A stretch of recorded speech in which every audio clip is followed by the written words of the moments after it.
surrender, we'll never yield. Brace yourselves, for the storm is near. We'll stand together, have no fear. Our heritage we will defend until the very end.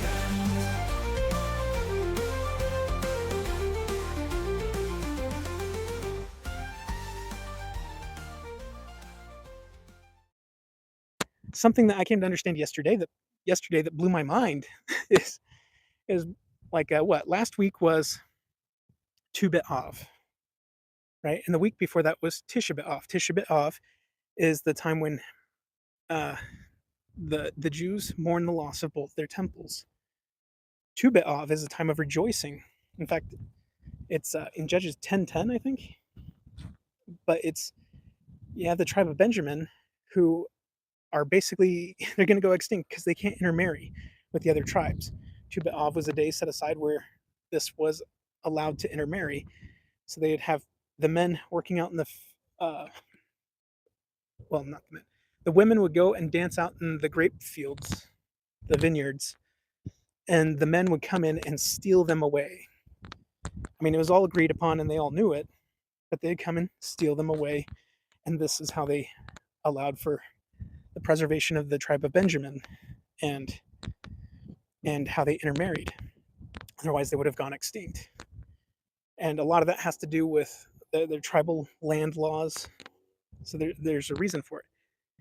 And it really got me thinking about the priests of Noah and how they left their wives and their children for fear of being killed and went up into the mountains. And they came down and stole the Lamanite daughters, 24 of them, while they were out dancing out in the field. It's funny because you have the destruction going on in Nephi, where Noah was, just like Tisha B'Av, the destruction of the temple. Well, everything got destroyed. The king is being hunted down. The priest went on the run. And then you have Alma, who's going off to the waters of Mormon to restore things. And even puts in a ritualistic Jewish cleansing thing for priests in the midst of this by bathing himself in a running stream of water, a well of water, living water from the earth.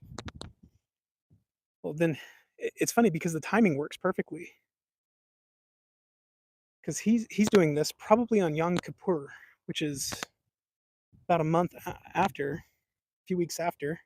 So this is the time they've left. Destruction of the temple, Tisha B'Av, happens to happen on the same day, in my opinion. And then they are stealing away wives of a different tribe, Lamanites, on the day where the other tribes go to steal away the daughters of Benjamin, or daughters of another tribe.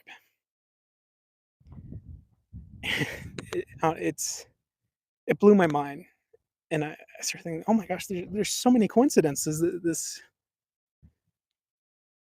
It makes you can't make it up.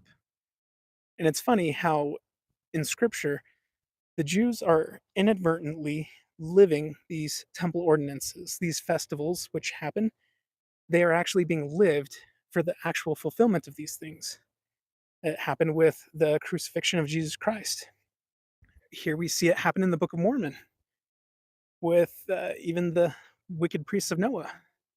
They're fulfilling this feast, 2 Av, and stealing away daughters of another tribe. Just a week after their own temple's destroyed. You think that's weird? The day that the saints actually came into the Salt Lake Valley was Tisha B'Av, the day where they mourned the loss of their temple. It was like a week later when Brigham Young comes in and says, "This is the place." The other pioneers are like, "Yeah, we've been here for a week, bro."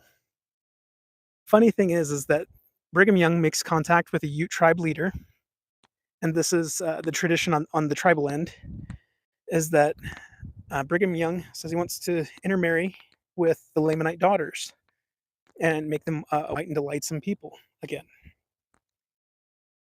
Well, the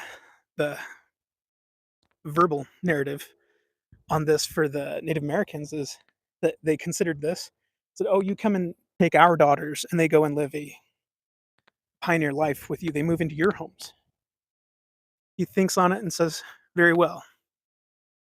And our men will come into your village, into your town, your village, your settlement, and we'll steal away some of your daughters. And they'll come and live with us. So this is like a gotcha moment for the Ute tribe, right?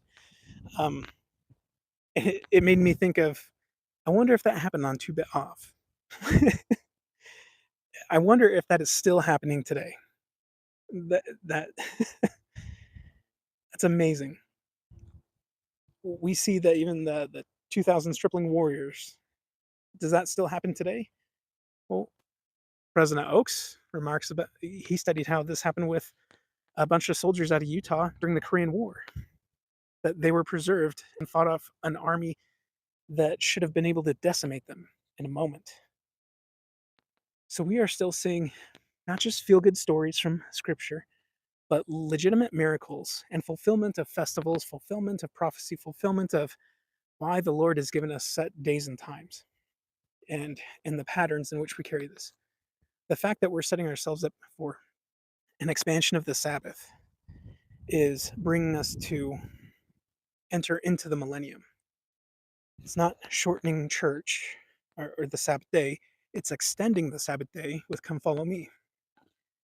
This is preparatory for the millennial reign. Even Jews believe this, that they're in the 6th hour. We believe we're in the 11th and a half hour before entering into that millennial day.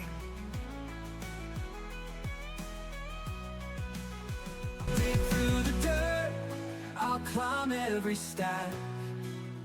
I won't rest until I find what I lack.